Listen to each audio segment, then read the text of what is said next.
Hi and welcome to Liminal Space. My name's David Fideli and in this episode I'm in discussion with Henry Purcell. Henry's an Aboriginal Australian who was adopted as a baby and raised by non-Aboriginal parents. Today he works in child protection, working for the same Aboriginal controlled organisation that facilitated his own adoption.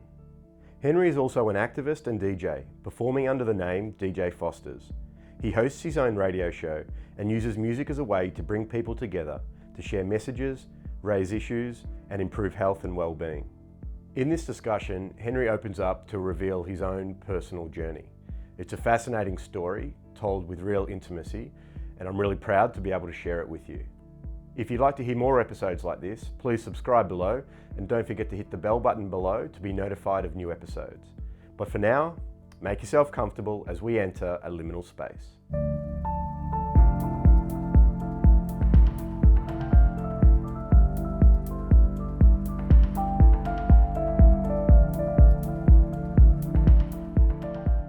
Hi Henry, and welcome to Liminal Space. Thanks for having me on, David. I really appreciate it. Pleasure. We've got a lot to talk about of your own personal story and with a very deep message. So let's get straight into it. Sounds good. I thought we'd start. I'd just mention a few words that you wrote to me a few days ago, and we can launch into it from there. In today's climate, there's a lot to consider and think about. I'm finding my voice, and I want to use any platform to advocate for not only my people, but also to facilitate a wider conversation for the rest of Australia to walk alongside us on this journey towards reconciliation. Who are you, Henry, and who are your people? Yeah, well, it's a big question, isn't it? I suppose I've always known myself as someone who's a Noongar from Kaurna country in South Australia. That's where Adelaide is. But most recently, after having conversations with my auntie, I'm learning that my language is actually Narungga. I've also learned recently that my maternal grandmother is Wujibalik, which is actually on Victorian land. And that enables me now to have some cultural authority around the decision-making that some of the decision-making that's being made around Victorian treaty. And I'd always kind of had a bit of a little inner conflict around being Indigenous, being raised in Victoria, but not actually having my country on this land. But now that I'm learning that I do have roots here on Wunjabalik country, as well as my roots as a Noongar over in South Australia with Ghana and Narungga.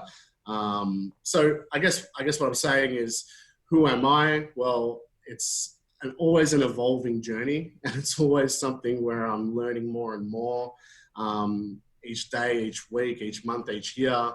And I suppose that's a lived experience for a lot of Aboriginal people, David, who have been disconnected from culture and are trying to reconnect with their roots, their spirituality, and their country.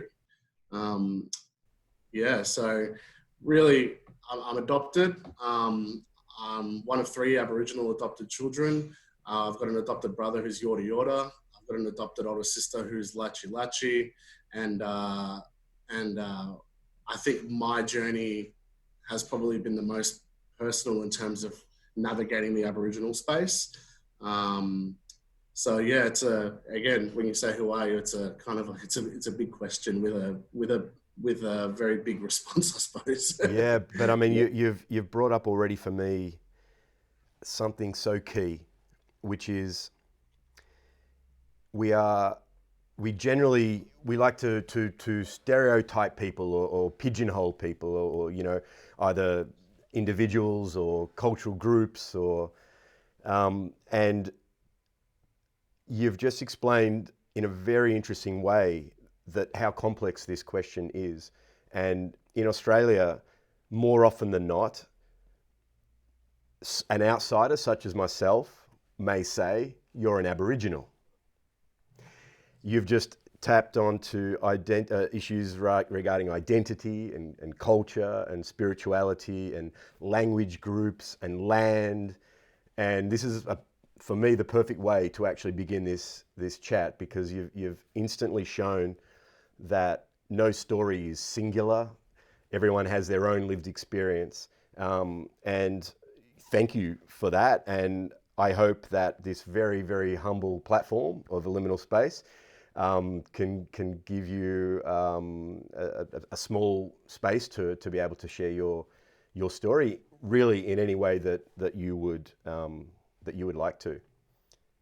Yeah, look, again, it's great to be able to come on and have these discussions with someone who obviously we don't know each other very well, but there's an immediate connection around like-mindedness around this stuff. And, you know, I think to be able to progress the Aboriginal conversation, to be able to progress these conversations around culture, around identity, around being able to, you know, in Aboriginal culture, we say, you know, being connected to culture is an absolute lifeline. You know, if you're connected to your culture, if you're connected to your land, then your ability to be able to succeed in life is increased tenfold immediately. So to be able to progress the conversation, you know, like-minded people like us need to be able to get together. We need to be able to have these discussions. We need to be front-footed and proactive around addressing these issues when it comes to people that maybe oppose or maybe don't quite understand or the significance of that disconnection from culture and that not knowing how to form your identity properly. So yeah. Well,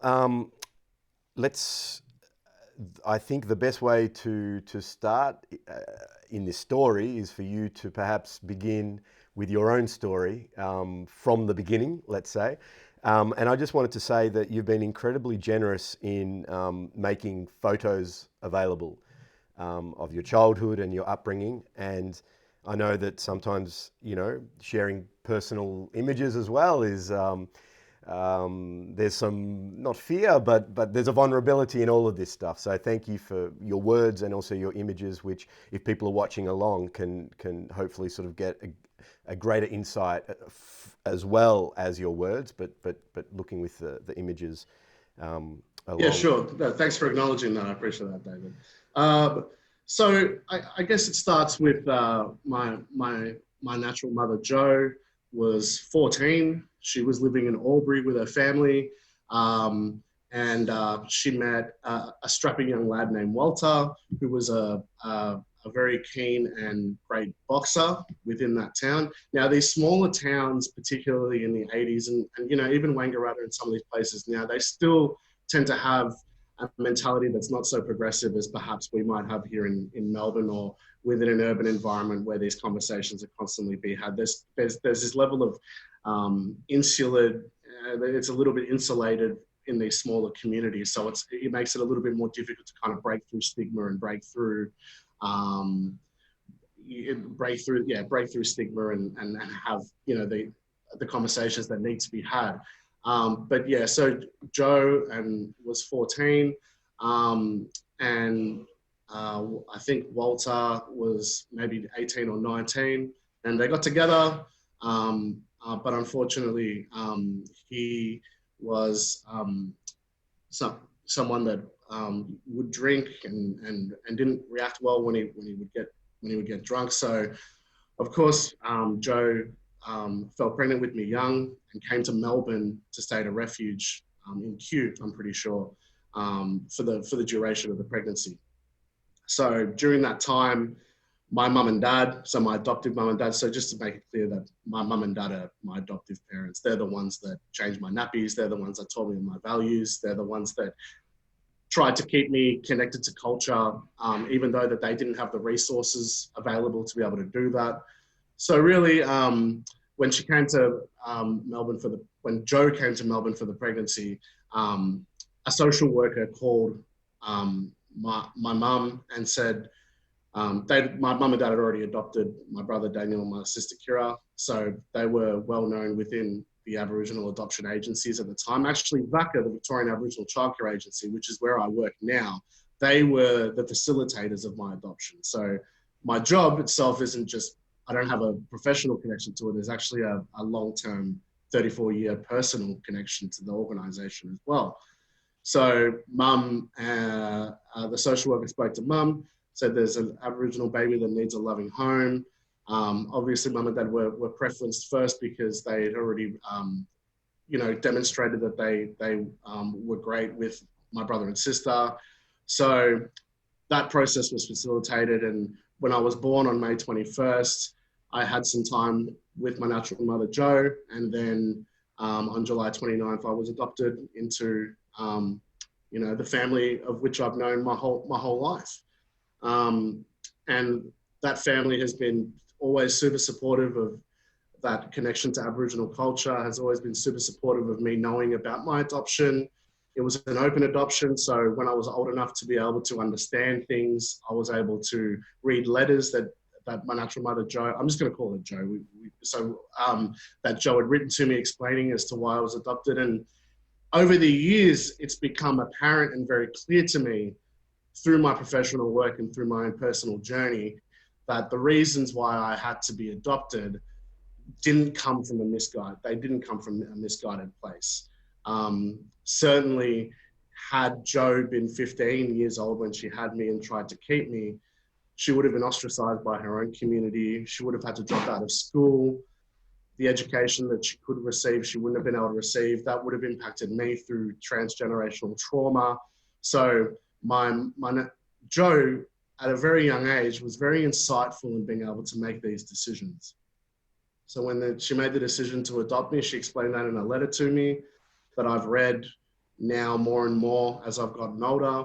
And yeah, I've got nothing but respect to her, for her. I've got nothing but respect for the decision that she made, but also the immense amount of respect I have for for mum and dad around the fight that and the level and extreme lengths they went to ensure that we could have cultural safety in an environment that, I was the first Aboriginal or second Aboriginal person to go through my primary school and then my secondary school, Back then it was Captain Cook discovered Australia, My mum was the one that would go into these schools prior to me starting at the schools and say, listen, when you teach history, you need to teach history this way because you're going to have a Koori in your class, So she would preemptively go in and sort things out for me so that I could go in and have that cultural safety. And that's something that I've learned to really respect and something that I've translated for my own family as well with my son, with kindergarten and childcare. Make sure there's an acknowledgement of country on the wall, make sure that the books that are being read in the curriculum have Aboriginal content, So in saying that, I suppose I didn't have an experience of oppression as an Aboriginal person. I was proud to be of my identity and I was very much known for being Aboriginal, and I always thought it was really cool. So my experience of oppression isn't the same as the lived experience for another Aboriginal person. However, in saying that, I feel like that gives me a platform to be able to use my voice in a way now to advocate for Aboriginal people that might not be able to have the confidence to have that voice. Yeah. Wow, that's 1,000 different things we could follow from that. It's brilliant. No, it's fantastic. I just wanted to. I think there's one thing that people would be just want to be clear on: the fact that your parents are non-Aboriginal. Yes. So I've learned this very recently as well at a carers function that my mum and I went to go and speak at. So my mum's from Perth. So she's from a part of Australia that even in 2020 is very, very, very, very backward in their way of thinking around Aboriginal issues.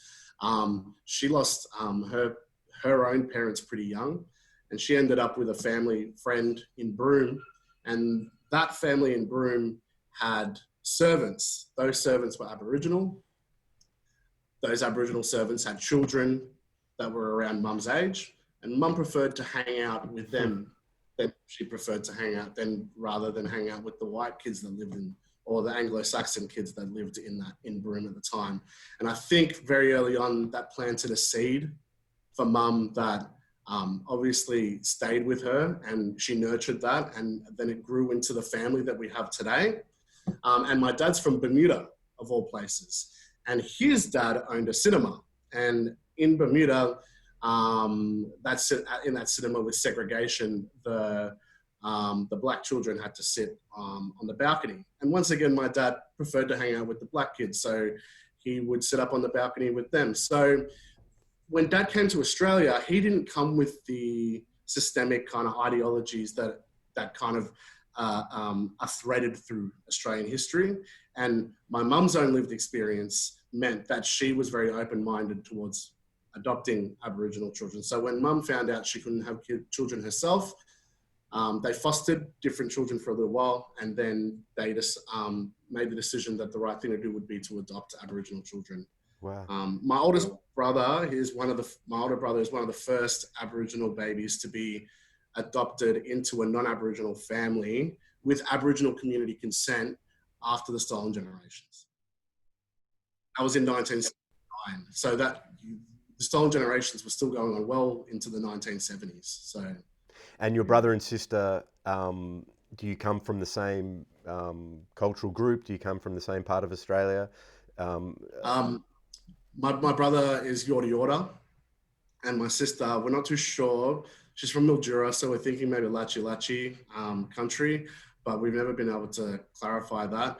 My sister's story around her adoption is a whole probably podcast in itself, because it's whilst my experience has been quite positive, because my natural mother went back to school, she got an education, she had more children of her own. There's been a lot of success in the family. My sister's experience was very much different in terms of the mental health, the domestic violence, the transgenerational trauma, the drugs and whatnot. So we're from different groups, but growing up as a family, as a family unit, you don't think about any of that stuff. You just think about, that's your brother and sister, and what's she doing to annoy me right now, and this and that. It was all very normal and all very loving and whatnot. And did you know from an early age that you were adopted? And did you sense this? Did you sense anything was different in your relationship with your parents, or it was just you were like every other child that went to school with a mum and dad? Yeah, it was really, it was really the latter. I just thought I was having a normal upbringing. There are little things that kind of come out. I mean, when you look back in retrospect, I guess you kind of go, well, families keep photos of their children in their wallets, but then you go, well, there's actually a proper reason why dad and mum had to keep photos of their children in their wallets, is because they needed to be able to, they needed to be able to prove that we were their child, even though we were a different skin color. So little things like that play out, but for the most part, growing up as a child, we didn't experience any of that. I've always been told I was adopted from as early as I could understand. But again, mum and dad they were measured in a very reasonable way around exposing me to some of that stuff. I didn't see a photo of my natural father for the first time until 2016, I think. But there was a photo that mum got in the Age newspaper from 1989 or 1990 of a bloke named Walter, but it was a mugshot of him in the section of the Age that said, this guy's wanted by police. So, mum didn't pull that kind of stuff out and show me that until later. And then, of course, it ended up that was a different Walter. But for a long time, you think, well, what if that was him? There's those questions as well. So. And so you don't currently have contact with your father, but you do have with Walter. With Walter, I've since 2016. So my auntie, who I learned this information about being on Wujibala Council, she's the deputy chair of the Australian Council of the Arts, on the Australian Arts Council, I should say. And she was filming the third season of The Leftovers, and they were filming part of that season up in Broken Hill. And like really coincidentally, Walter was an extra on the set, because they were recruiting people that lived in that community to come and work as extras, and they bumped into each other. And this was in 2016, and she took a photo of him.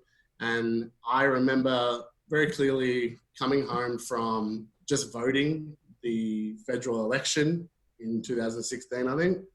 or maybe 2015. I can't remember. But I was driving down the freeway and I get an MMS message and I see a photo of this person and I'm like, holy crap, I think that's Walter, and I had to pull over. So these things, when you find out stuff as an Aboriginal person, and it's not isolated to Aboriginal people at all, it can happen with anybody, but for some reason, for Aboriginal people, when you find information, really important information out, it always seems to happen in very awkward situations or uncanny situations or situations that you least expect. So because of that photo, I did reach out to him.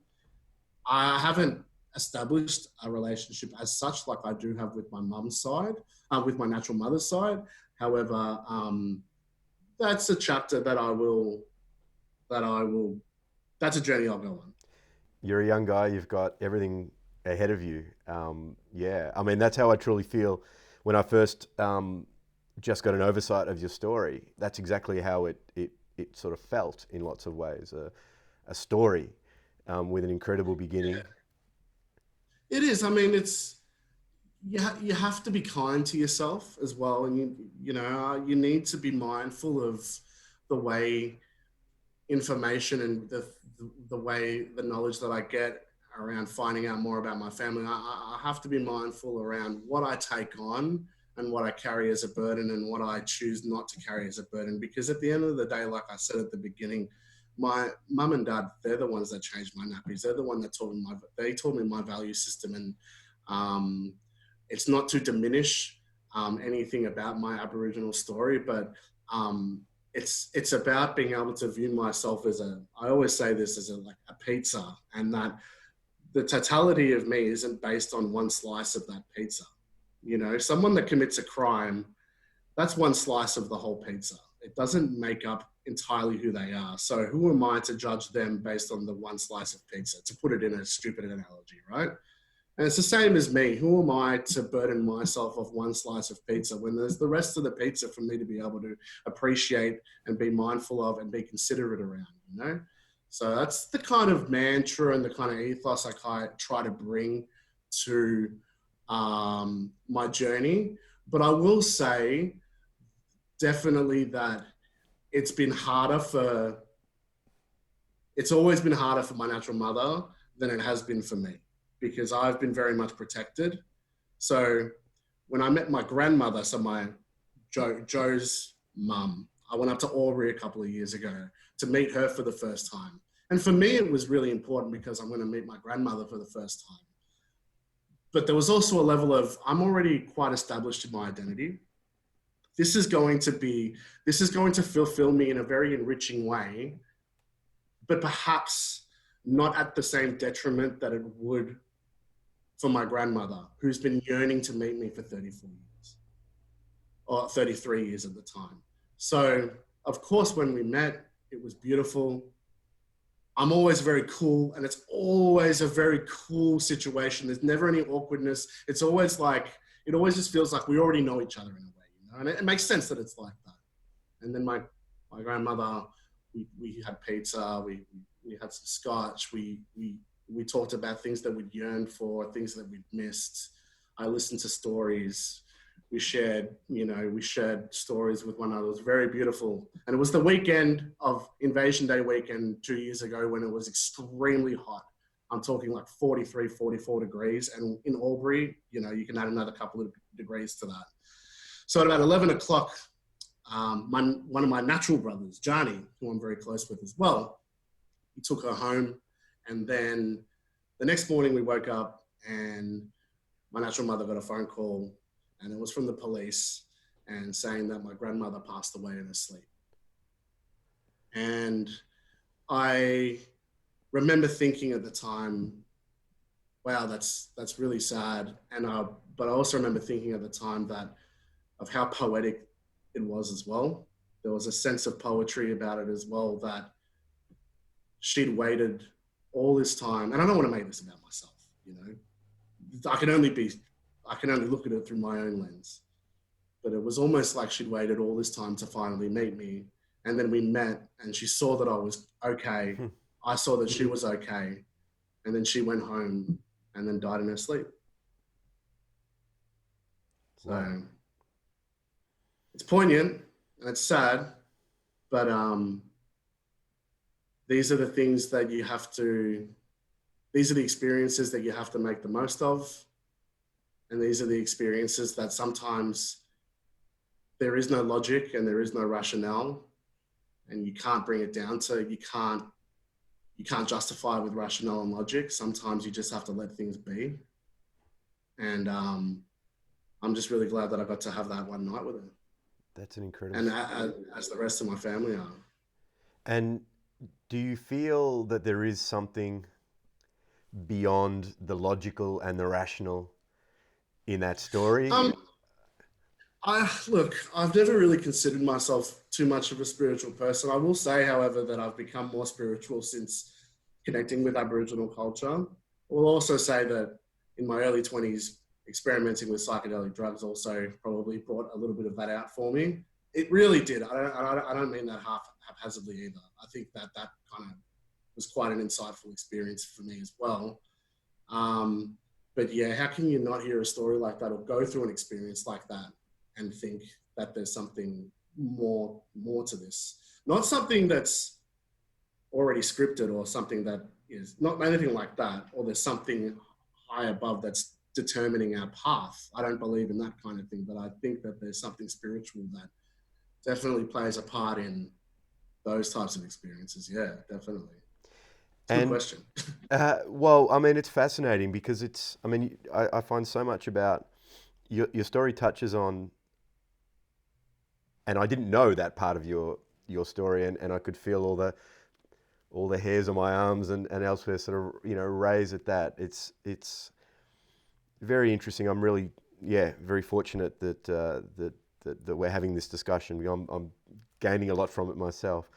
And yeah, I think the word that from that experience as well is very humbling as well, because it reminds me certainly of how lucky I was to be as protected as I was, and because I was protected and because I had that security, I was able to have the emotional intelligence to be able to process and work through these things. Some other people don't have that same upbringing, and so when things like this happen, they're not able to process it in a way that's going to allow them to come out the other side of a grieving process or come out the other side of a traumatic process and get the therapeutic benefits from it. I think that I think a lot of people yearn for that, and through whatever reasons, through their own life experiences, they're not able to have that, and connect in that way. So. Yeah, and you've touched on so many of these words as far as identity, cultural aspects, and I know that you are very strong in approving of the way that you were brought up by your family, and they were very, very sensitive, it sounds, in many different ways in keeping you attached to your Aboriginal identity. Can you talk to that? Yeah, it's important. It's just as important for people to know that I'm Aboriginal as it is for them to know that my parents are non-Aboriginal, and how strong advocates non-Aboriginal people can be in terms of their service to Aboriginal community. I see it all the time where I work at the Victorian Aboriginal Childcare Agency. I see non-Aboriginal staff that just put themselves on the front line, and not only do they put themselves on the front line, but they ask the curious questions, and they come back to us to be able to get that cultural knowledge and get that cultural competency so they can do the job and represent us as a people in the right way.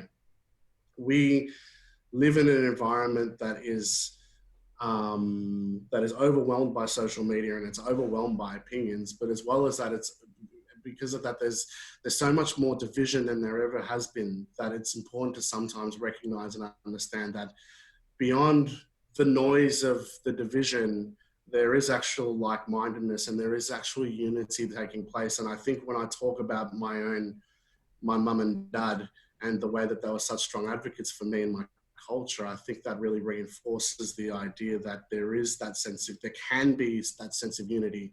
And my mum's story isn't a happy one, losing her family young. My dad being sent off to boarding school, at a young age and stuff, and not having the relationship that he might have wanted with his family. It's not a happy story. They're not happy stories. My story perhaps isn't meant to be a happy story. My sister's story is certainly not a happy story. My brother's story is fraught with trauma as well. But out of that came this sense of unity and the sense of family and the sense of belonging. You know, so out of trauma and out of these negative, what can be defined as negative experiences can be shaped and facilitated into something that's truly positive if you navigate the space the right way and that you need to. Yeah. And when you were growing up in this environment, I've heard you say that this importance of people being connected, being really, you know, I guess understanding of who they are and connected to their culture or connected to their to something bigger than themselves, for example, such as community. How important was that in you growing up, feeling connected to something bigger than yourself? It was important. I mean, like, you know, when you're growing up in suburbia, you want to be able to play sport. You want to be able to feel like you can connect on levels with people around sport, around music's been a huge thing for me. Comedy has always been a huge thing for me. You know, I grew up on a very, very healthy diet of George Carlin, Bill Hicks. MASH is one of my most favorite shows in the world. And my brother, he's good, almost 10 years older than me. He was able to facilitate that for me at a very early age. So not only have I had the experience around Aboriginal culture, not only have I been protected as somebody, you know, that came from a great upbringing, that had a great education, and I make no reservations about that. I know I've had a great education. I know I can articulate myself and I can use my voice in the right way. But as well as that, still from an early age, I was still exposed to these comedians like George Carlin, like Dave Chappelle, that did say that whilst you, Henry, are having a lived experience that is great, there's so many people that aren't having that same experience. And there are so many curious questions to ask. And yes, the spectrum goes, you know, I feel like George Carlin can be a little bit extreme around paranoia towards government, but the sentiment of what he's talking about, again, is about not about dividing us and not allowing an establishment to divide us, but to be able to bring us together. Heavy metal music for me is seen as, you know, for a lot of people, is seen as such a negative, is such a negative form of music in terms of like what they talk about, self-harm, suicide, not belonging. But I've always heard heavy metal music and, you know, champion bands like Slipknot, because what they're actually saying is like, be yourself. One of my favorite quotes comes from Corey Taylor, the lead singer of Slipknot, and I heard this quote when I was 14, and it still resonates with me today. And I truly think that it has defined many of the paths that I've walked on. And that quote is, "Do you serve a purpose or purposefully serve?" You know, and I'm so fortunate to have been enriched with so much stuff that has then enabled me to be able to find groups and like-minded people that has enabled me to feel that sense of identity in those ways. You know what I mean? And I'm not somebody, you know, and I'm somebody that is, I love heavy metal music, and I love house music, because house music comes from predominantly, you know, marginalized gay and lesbian African-American communities in Southside Chicago. And I think how wonderful this music that came from such a place of oppression, how much that music is now so universally loved and appreciated by everybody. I think it's such a beautiful thing. And the other thing that I'd say about identity is that, you know, when it comes to me, you know, my son, for example, having an Indian mother and an Aboriginal father, you know, I don't say to him he's half Indian, half Aboriginal.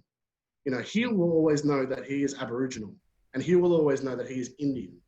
You know, I'm not going to do things in halves. I want him to be able to know that he can get the most out of both of these cultures, you know, and that he doesn't need to address himself as somebody that is going to equate himself down to a mathematical equation. You know what I mean? Yeah. So, Wow. yeah. I just thought I'd just mention something about George Carlin, because you brought it up. I wasn't brought up on George Carlin, but I've been lucky enough to discover his work in the last couple of years. And I discovered an interview with him, and he talks about, or the question was about when he was able to really achieve success. And he says that it was the moment that he looked for many years, he was doing comedy, but he was doing it on television. He was being censored. He was curtailing his language, the way he expressed himself. And he did that because he thought that that was expected of him in some way. And then I don't know whether it was through an epiphany, a psychedelic experience, whatever happened. And he basically said, fuck this, I have to be me. And when he began really being himself, his own comedy rose, his popularity rose, and he, you know, became the George Carlin that we know. Yeah, he reinvented himself, and he was doing it at a time when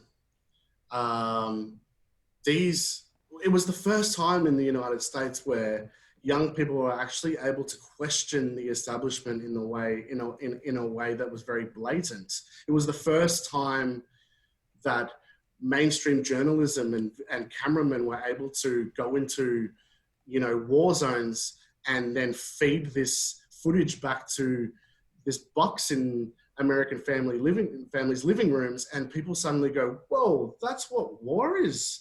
You know, prior to that, it was a very patriotic, you know, my father's going to go and fight for my country. He's doing something that's righteous and he's patriotic, and the nationalism, and be proud of your father and you go and follow in his footsteps. But whilst he's gone, and then the father, the dads would come back and they would never speak about the war themselves because they would constantly be too traumatized. And then suddenly the rest of the United States were getting, you know, they were, through the television, they were getting the exposure and the violence and the graphic nature and the stupidity and the mindlessness of war. George Carlin grew up at a time, he didn't grow up at that time, but he reinvented himself at a time when all of that was the catalyst for so much progressive change in that country, which is unfortunate why, you know, just on a side note, it's unfortunate for me to kind of see things starting to go a little bit backwards over there. But certainly, you know, George Carlin, I've got so much respect, and I've watched the black and white stand-ups of him on TV, man, and he's just as funny, you know. But certainly, the way that he conducted himself and the way he did his comedy post that, you know, has had a very, very huge impact on me as an individual. And that brings me to it. Like I'm a filmmaker, so I kind of work in the space of storytelling and images. And how important was it to you growing up to have role models or people that looked like you or sounded like you or felt like you, either on screen or in another, you know, in a real life sort of capacity? Did you see images of yourself? Did you hear words that reflected your own lived experiences on screens? No, not that much. I didn't see much Aboriginal representation on television. I didn't see much representation of adopted families on television. I even today, I have a little gripe around taking the human, and this is something George Carlin talks about as well, by the way, is sucking the humanity out of the terms that we used to use and replacing them with terms that are very bureaucratic, very medical. You know, you take like shell shock, it becomes post-traumatic stress disorder. You know what I mean? Yeah. There's this new one called what's it? Cognitively, I can't remember, but there's something. But like, yeah, to answer your question, I didn't see too much representation, but I certainly had role models, and those role models probably didn't have the same lived experience as me, but there were certainly things I was able to cherry pick from their own lived experience that I could directly relate back to myself. And I suppose, you know, looking back as a teenager, I was very rebellious. I was very anxious. I went to a private school. I didn't understand why they were so strict about the uniforms and stuff like that. I was suspended more times than I have fingers. I was terrible as a teenager, and as a young adult, I was a horrendous person, to put it frankly. But But I understand that now, much more now, because I realized that I was trying to break out. I was trying to find something beyond, the curtain that was in front of us. And I knew that there was something there because I had that voice of Carlin in my head. I had that voice of Bill Hicks in my head. I had heavy metal music telling me to serve a purpose. You know what I mean? So certainly role models in that regard were always people that stood for something. Role models were always people that tried to go against the grain, and role models were people that asked curious questions. And now I can see how much of my upbringing was facilitated by that, through my family asking the curious questions and role models asking curious questions. Yeah. I think George Carlin speaks about the way that, that over years, terms are just vanillaized, if that's a word. Yes. If we still called it shell shock, we would be forced to confront the reality, and we would be forced into action. But we call it post-traumatic stress disorder. Half of us shake our heads, the other half of us don't care, and we just walk away thinking this is all a little bit too hard. Exactly, and that's exactly right. And what it does as well, it ends up justifying bureaucracy. It justifies pharmaceuticals.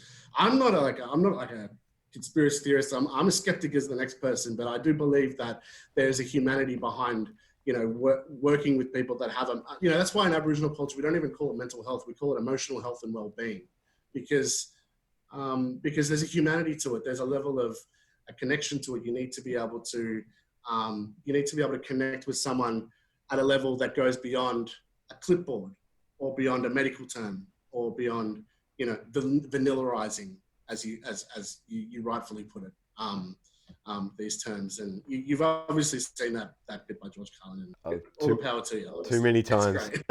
So maybe the next logical step is to talk about how now you, as an adult, are taking your lived experiences and your personal experiences and applying that to assist others.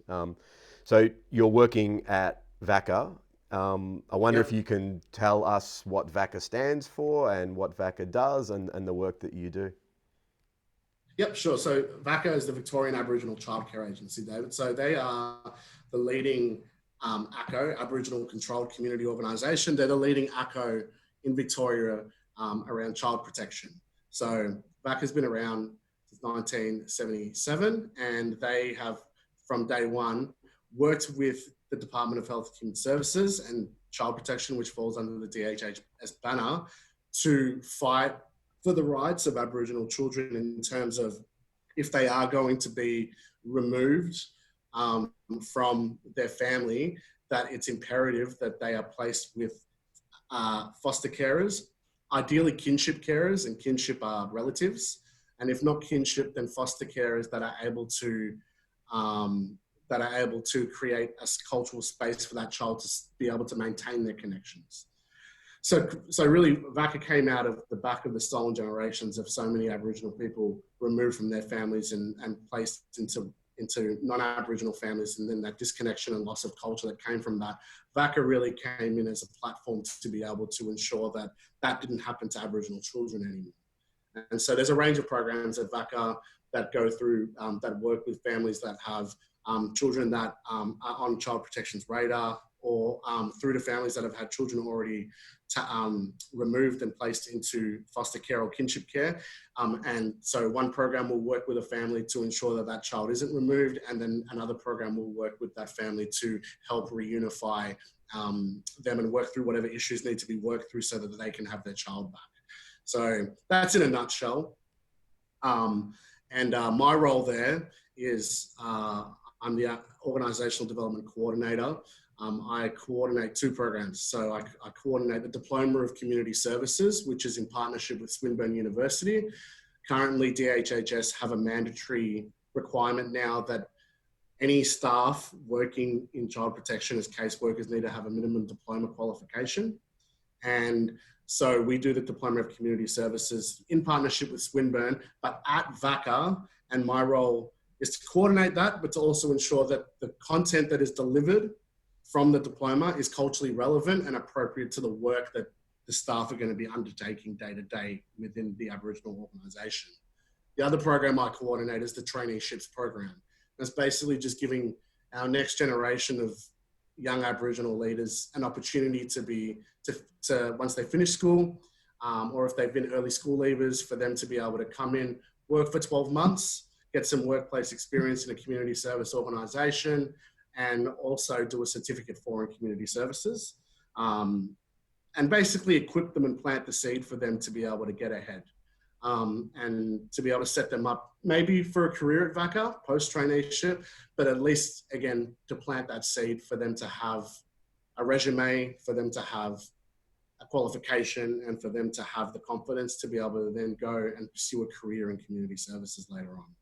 I hear myself say that and I think, well, you know, that's, again, how I've brought my lived experience to those roles, because I had a mainstream education. I understand what it's like to sit in class and be told that Captain Cook discovered Australia. You know what I mean?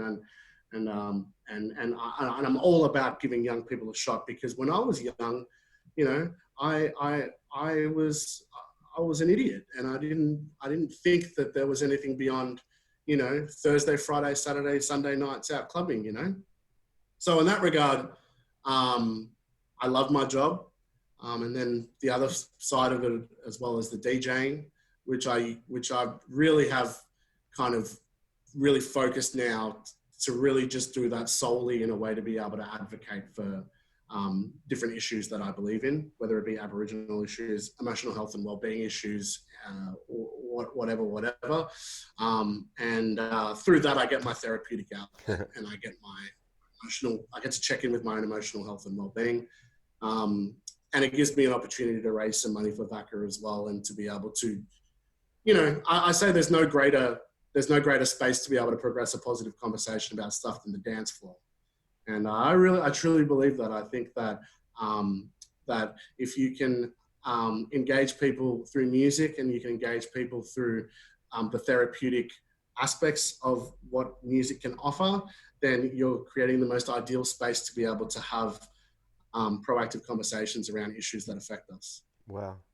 You know, it's great. I got to release music. I'm at the moment trying to work on an EP that'll come out through a label that 50% of the earnings of it will go to a philanthropic purpose. So I'm always trying to find a reason and a purpose behind why I'm doing something.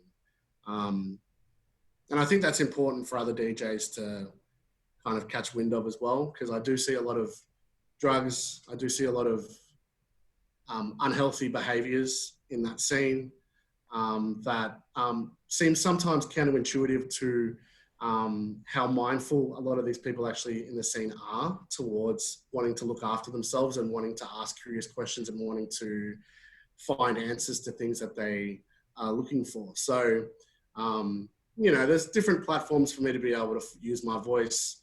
But one great bit of advice that I was told was that in Aboriginal culture, we're an oral history. So in order for someone to be ready to learn, they need to be ready to listen. And I think for me to be able to use the platform that I need to use, and to be able to use my voice in the most powerful way that I can use it, I need to balance that just as significantly and just as importantly with the way that I choose to listen. And I don't know if you know a bloke that I've been watching at the moment, Daryl Davies, but he was an African-American man that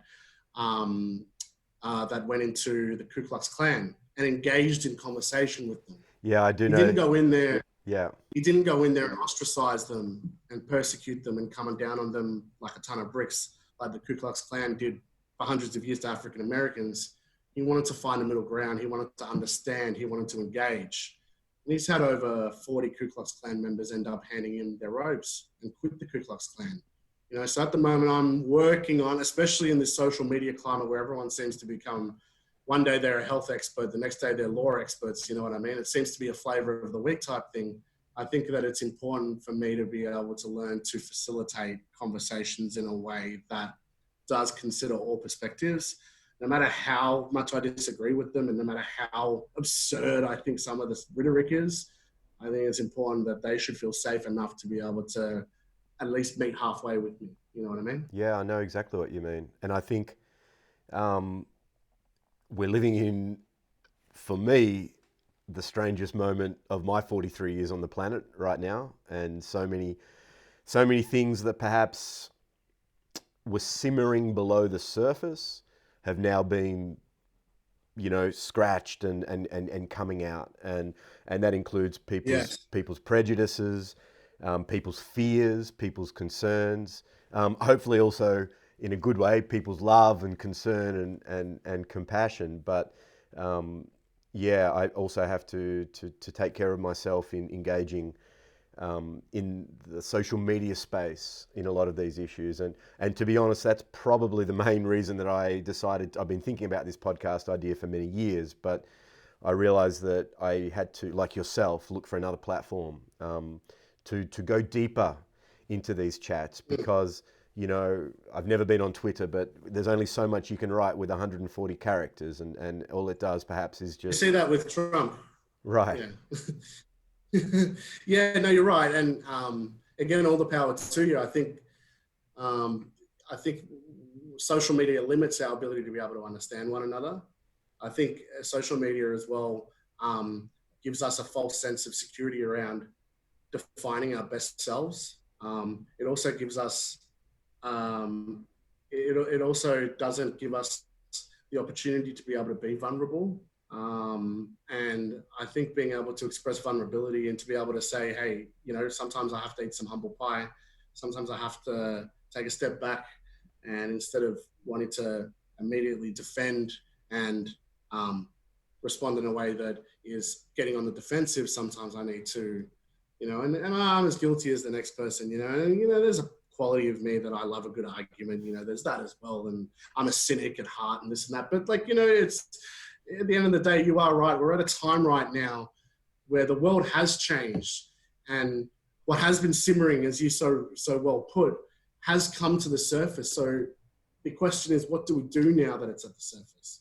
What do we do now to make sure that we don't miss this opportunity? Because this opportunity might only come around once. And if we miss this opportunity because we ended up dissolving back into backward ways of thinking and being on the back foot and being defensive about our own ideologies, then we will miss this opportunity.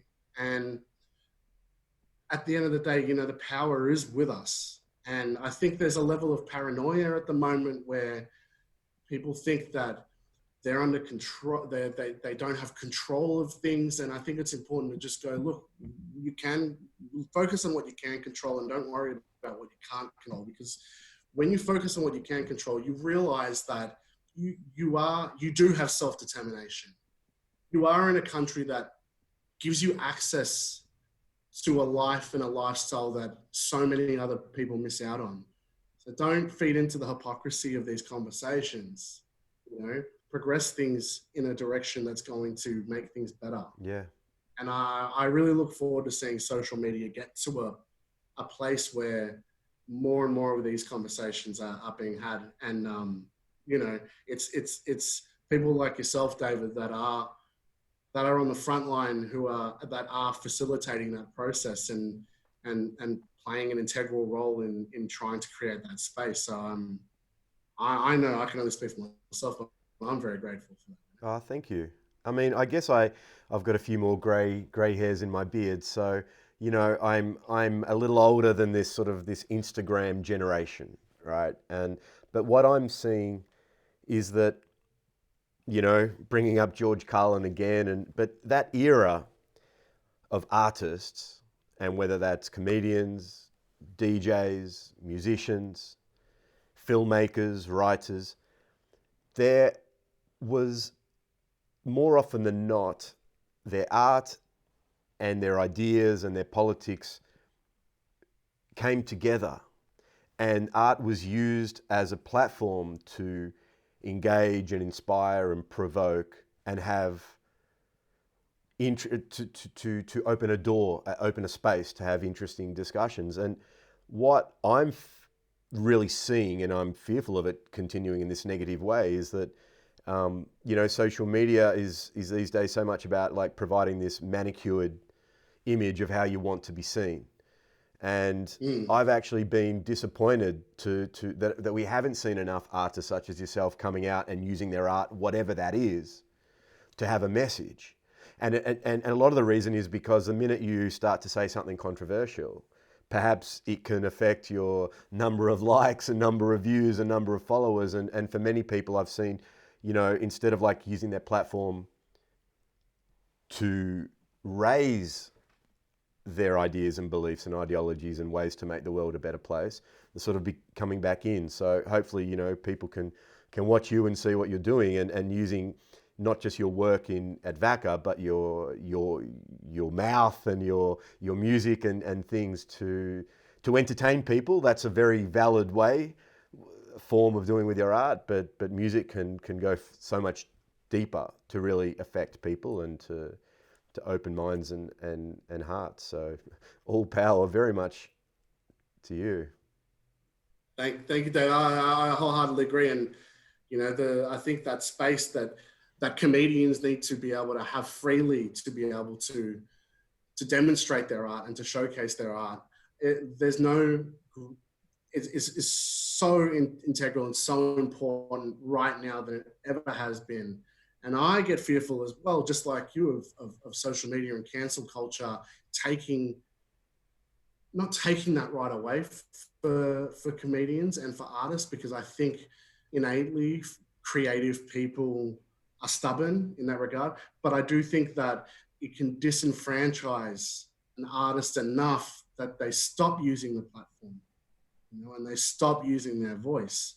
And I think that if that were to ever happen, I think that's incredible. I think that would be incredibly sad. And I think that would be not only incredibly sad, but it would be in some ways a little even more, I guess it'd be even more sad, because it would be from our own undoing as a people. And then it's easy to justify, it's easy to point fingers and blame government or blame authority or blame the system, the establishment, the status quo, you know. But go to a country where you really do see, you know, a level of mediocrity, you know, and then come back here and then say that we have the same thing. And I will tell you that I promise people that they won't come back and say we have the same thing. So don't let the way that we are be our own undoing around this stuff, because the power is within our hands. Yeah. You know? So, yeah. And so maybe that's a perfect segue to 6 weeks ago, approximately, we had the Black Lives Matter protests around the world, including where we are in Melbourne. What was your experience of that sort of during and after? Very mixed, David, very mixed. I think, you know, I felt like what was simmering that really came to the surface and that really was demonstrated on social media really took a lot out of me. I found myself in a lot of conversations as the only Aboriginal person, the only Black advocate for the fact that the Black Lives Matter protest had to happen, and that we'd waited so long for change to come. That change hasn't come. So if all lives matter, then how can you say all lives matter if Black lives don't matter? You know what I mean? And I was seeing so many counterintuitive conversations take place. And what was even more disappointing was I was seeing so many peers in the scene that I really like engaging in conversations that were completely opposite and were the antithesis to what they would normally try to drive. This idea around the dance floor being a culturally safe space, the idea around being trauma informed, the idea around showing mindfulness and compassion and empathy. All of that I just didn't see any of that at all. And that really affected me. And honestly, like coming into that, the Black Lives Matter stuff, I was already kind of emotionally not in the best place. So I probably wasn't armored. You know, my armor was already pretty weak. And then when I had to go in and advocate the way that I went into, I probably didn't realize I didn't have the emotional energy to deal with what I was seeing. That after the Black Lives Matter protest, I basically broke down. The protest itself was so powerful, and you had Black communities from all over the world coming together, and they all shared the same horror stories of marginalization and oppression amongst Black communities, whether it was here, whether it was Polynesian Islands, whether it was in countries in Africa, whether it was Papua New Guinea, whether it was the United States. What was telling was that these were the same stories happening across the world. And to have a platform for them to be able to do that, around 10,000 people, was incredibly empowering for the movement. But, you know, unfortunately with COVID and stuff, that kind of took away a lot of the ability for us to be able to have that strong commentary, which is why it's just as important now. For me, for example, I'm doing a campaign at the moment around the deaths in custody. People, I don't know if you've noticed on social media, a lot of people are doing this thing like day 1 of lockdown, I'm doing this, or day 5 of this lockdown, I'm doing that, or, you know, 21 days of call your mates. Day 5, I called this person, and here's a screenshot of both of us talking on video chat, you know. Well, I'm doing a day-to-day campaign, but I'm doing it about deaths in custody. And I think it's important for a couple of reasons, David. One, because it puts a face to numbers, and the only thing people see are numbers. They don't see the faces. And for some reason, if they do see faces, it's generally always a mugshot of that person. It's never a photo of them in a happier time with family. And the second reason is simply because Black lives still matter. You know, hashtags, Black Lives Matter isn't a hashtag that we've suddenly written. You know what I mean? It's been happening forever. It's been happening for years. And just because it's come to boiling pot now, it doesn't mean that it's cooling back down. So I think it's important to be able to continue the conversation, but I'm doing it very, very blatantly, you know, because that's the other platform for social media as well. Is not just about your perfect profile pic and your as many likes as you can. It's about being able to use it as a tool to be able to advocate. So my experience of the protest was interesting. I was heavily criticized because I'd gone to the Black Lives Matter protest. At the end of the day, man, what can you do, you know? And my dad always told me, you know, use your energy where you can, don't waste it where you can't, you know? So that's where I'm at now.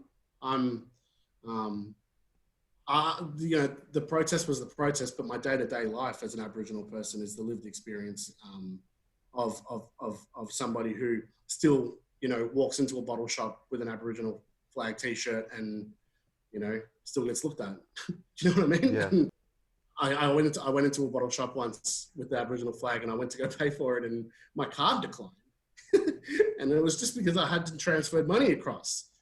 But that feeling of awkwardness that I had standing there as people behind me were impatiently waiting for their turn was something that, you know, is something that Aboriginal people, as their lived experience, is a stigma that we have to continually deal with in 2020, you know? And I just hope, you know, people realize that things haven't started to simmer back down, that this is just one more step towards reconciliation. Yeah.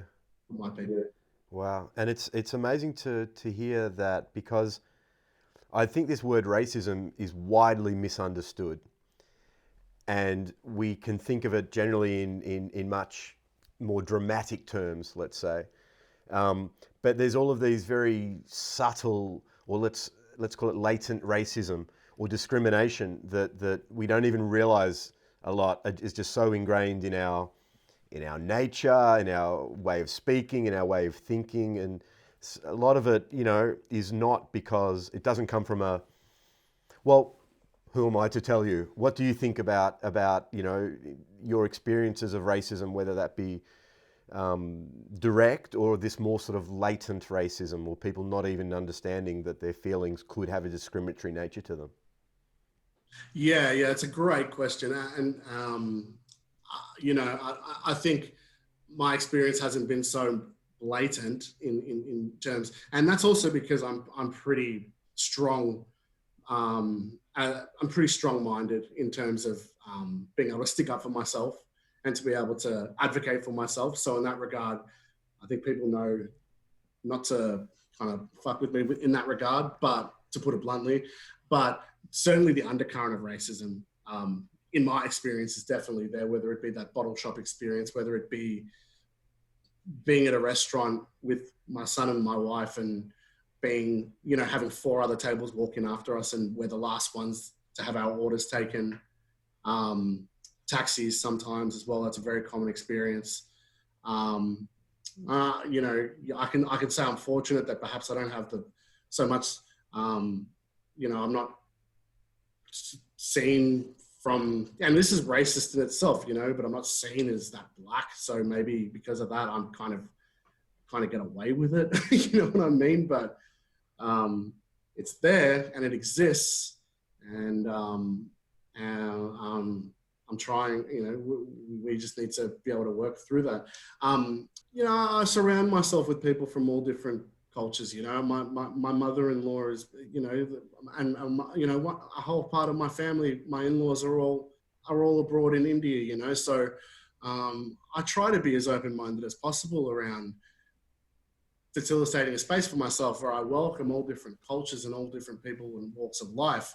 But I think a part of that comes down to the job that I'm in, the platforms that I use, the experiences that I have for myself that aren't the same as for other people that might work in a particular industry, that might be dominated in a particular way. They have a particular way of thinking, a particular kind of value system, or perhaps where they're from is somewhere that's a little bit more insulated, like a smaller community where they can't have that space to be able to get to know people at a wider level, But because I always had friends respect me as being Aboriginal, I always respected them for who they were. And it wasn't even a conversation. It was just a mutual respect, And I've got huge, my oldest friend is from a very rich, very enriching Italian family, And I see the family structure in Italian families and how they're similar to the enriching structure of an Indian family. And then there's stuff that I learn about Indian culture that directly comes back to things that are within Aboriginal culture. So again, we're more united than we're probably told to believe, So, and then having white parents, and I'm Aboriginal, and having that experience every single day of my life, unless I was going to completely just mindlessly disregard my upbringing from that within that context, why shouldn't I be enriched by as many cultures as possible? In terms of the racism itself, I think we're learning to call out racism. I think we're learning to see the undercurrent of racism a lot more clearly and a lot more blatantly, whether it be through unprofessional journalism, whether it be through backward rhetoric, whether it be on the radio, whether it be whatever platform, I think we're more clued in to be able to call it out for what it is. But I also think that it's very important that we're considerate that systemic racism is systemic racism. You know what I mean? When you have an artist who's trying to do something that might raise questions or could be seen as racist, I think it's important to also be mindful of what messages that artist might be trying to convey. Are they actually being racist, or are they actually driving a conversation around anti-racism? As you said yourself, there's no direct answer to it. It's just a conversation, isn't it? Yeah. But I mean, what you're doing in bringing these issues to the table is what's required at the very first step, and that's brave. That takes bravery, and it puts ourselves out there for a whole lot of criticism as well as praise and so forth. So I just wanted to, I know you're also a busy guy, but I just wanted to touch and then sort of finish up on I've heard a speech that you did where you spoke about the importance of breaking the cycle of transgenerational trauma. And I just, thought maybe you could sort of expand on that, perhaps also including your own lived experiences, whether now as an adult you're also experiencing some effects of the way that your childhood was, and then leading on to you have a young a young child now and how that sort of manifests into how you live your life with another new human. Yes, yeah, sure. So my little boy's name's Aiden. So Aiden was the name that my natural mother gave me, and then my adoptive parents named me Henry. So just that itself, when I say breaking the cycle of transgenerational trauma, it can be from anything big all the way through to just little tiny things that create that safe space, that safe cultural space. So, Aiden, Nellie and I, my wife and I, Neely and I, we put Aiden to bed together. He has a relationship with his grandparents. He is secure. He is loved. He's nurtured. And just on that basis, alone, he'll thrive because he's loved and he's secure and he's in a secure environment. And I have no doubt that just for those reasons alone, he will absolutely thrive. Now, when I guess the best example in terms of transgenerational trauma I can offer is in terms, I mentioned earlier, my sister's own experience. And, without speaking too much to her, without her being able to kind of speak to it herself, I guess it comes down to her natural mother was drug affected. She was in a domestic violence relationship and she was pregnant with my sister. She was pushed down the stairs when she was a few months old, when she was a few months pregnant with my sister. All of the things that were meant to be in place for her natural mother to be able to go through a pregnancy in a healthy way, they weren't there. And the supports that she received, that I received, weren't the same supports. The supports that my natural mother, Jo, received weren't the same supports that her natural mother received. So these things when my sister was born, it was, there was the natal alcohol syndrome. There was my sister, she was born prematurely. When she was flown from Mildura down to Melbourne, we've been told that when she when she was carried off the flight when she came to Melbourne, on a dead cold winter night, all she was wearing was a nappy and a very loose t-shirt. And then you see the way my sister grew up. Even though my parents facilitated the same environment that they facilitated for me, it's the old environment versus genetics argument, David. Is it your environment that shapes you into the person that you become, or is it genetics, or is it a little bit of both? I know for me, it's a little bit of both. My sister, unfortunately, the experiences of genetics for her, unfortunately, resulted in her having transgenerational trauma in a way that she carried on the exact same problems that her natural mother had. So my sister's borderline personality disorder, the bipolar, the drugs, the alcohol, which, has settled a lot for her. And she's her own person, and that's fantastic, and all the power to her.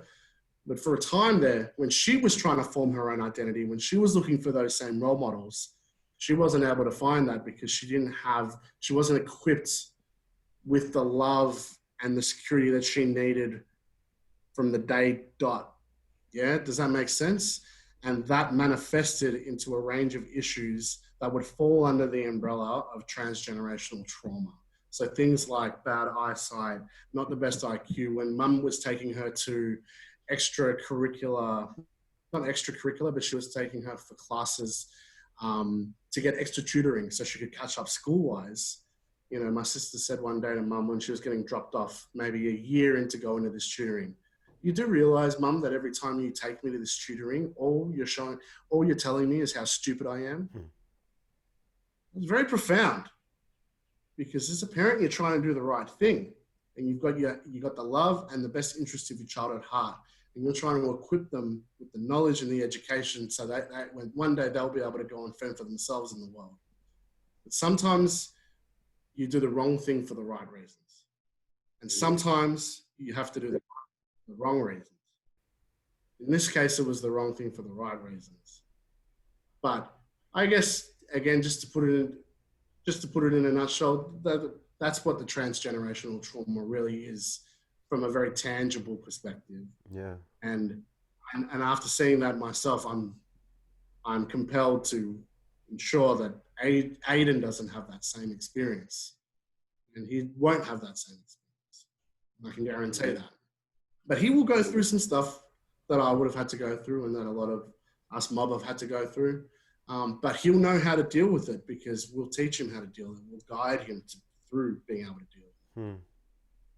And I just wish other Aboriginal people and community and Aboriginal families were able to have the experiences to be able to equip themselves in the same way. Yeah. Beautifully said. All throughout this chat, I can't help but think that all of these people that you've spoken about just seem to be amazing human beings. Your life of being, no, really, I mean, very caring, compassionate parents, and seem to be very connected with what's happening or what's required. But it also shows, I mean, that story, and thank you for opening up in that personal way also with your sister's story. It shows that this trauma is real. And it is it's a case in point. You have different children that have been brought up by the same loving family, but however still have different battles and have to battle different demons. And a lot of it, I'm becoming increasingly, I know you're studying psychology at the moment, if I'm not incorrect, and I'm finding these discussions super interesting of nature and nurture. And to that, I hope that people that hear that also, because it's very easy to say, oh, we should just get on with life and move on and everything is good now and you're in a nice family and you went to a good school and you've got clean clothes and what do you have to complain about? But so often psychological trauma, either through your own lived experiences or even the lived experiences of your people, let's say, or generations before you, very definitely can carry on in either a conscious or even subconscious way and raise themselves at, as an adult perhaps even. So I think that's really essential, what you've just spoken to. And I think it's about being a lot of people need to see things in a tangible way. And unfortunately with psychology, trauma, things like that, unless there's something quite evident, like a psychotic episode or something where you see emotional health and well-being playing out in a super negative way, like how we've seen Kanye West most recently with his episode in front of all the cameras. I feel bloody terrible for anybody who has a psychotic episode in front of the media like that. I feel terrible and hopeless for people like Kanye West. But people need to see it tangibly to be able to understand it. And unfortunately, it's more common that it actually doesn't play out like that. The same with racism. People need to see it tangibly. Unfortunately, it doesn't always seem to play out like that either. It's more common that it is that undercurrent simmering racism. Yeah. So these types of conversations and having this dialogue makes it easier, I guess, for people to be able to justify that tangibility for them in terms of going, okay, well, that does exist. Yeah. And there is stuff going on. And I hope that, advocates like you, advocates like myself, and the people that we surround ourselves with, I am surrounded by very loving, enriching, beautiful people, friends and family, because they all think the same way as us, David. They all think the same way. They all think that it's important to ask the curious questions. It's important not to settle for the status quo, but it's also important to be a good human being and how you can pay it forward to whether it's your child, whether it's to somebody else's child, to whether it's a friend who needs to, who you need to reach out to. There's this really great, it might be maybe a great kind of finishing point to our fantastic chat today, David, is a wonderful anecdote that I heard. So there's a bloke that's stuck in a hole. He's stuck in a hole and he can't get out. And a priest comes by and the priest says, "What are you doing stuck in that hole?" And the guy's like, in the hole, "I'm all right. Just go. I'll be fine." And the priest says, "Listen, let me pray to whatever higher power that priest believes in. Let me pray, and that prayer will come true and you will come out of that hole." And the bloke in the hole says, No, don't worry about it, Father. Just leave me be, yeah? So the priest leaves, and a little while later, a fireman comes by. And the fireman sees this bloke in the hole. And he says, bro, what are you doing in that hole? And the guy's like, I'm fine, leave me here, just go on. And the fireman's like, let me get my ladder, put it down this hole, and you can climb out of the hole. And the bloke goes, no, don't worry, fireman, just go on, get out of here. And so the fireman leaves. And a little while later, the bloke in the hole's best friend walks past.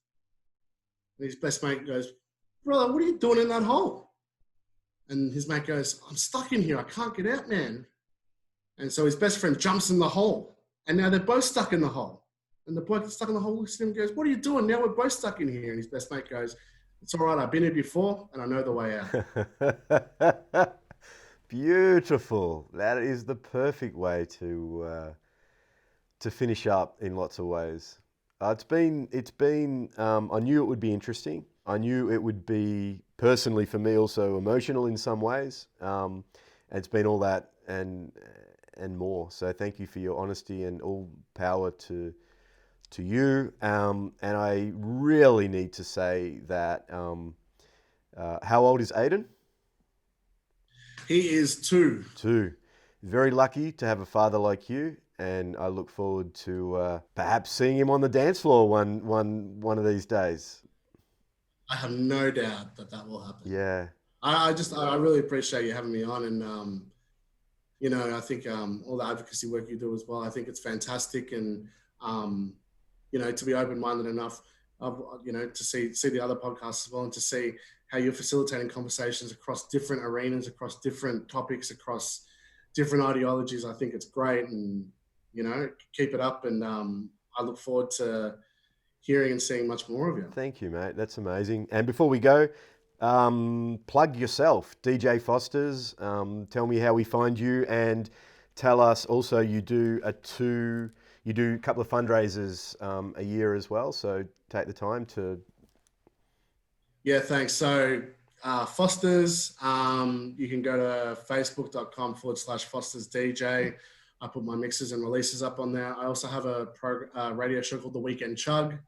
That's on Saturdays on Kiss FM, Dance Music Australia, kissfm.com.au. That program, that show's not just about showcasing great house and techno, but it's also about looking at emotional health being issues, looking at how DJs navigate an often difficult space that's rife with drugs, that's rife with alcohol, and how they look after their own emotional health and well-being, and offering tips and advice to other peers in the scene who might be establishing themselves or might be kind of stuck in a hole, so to speak.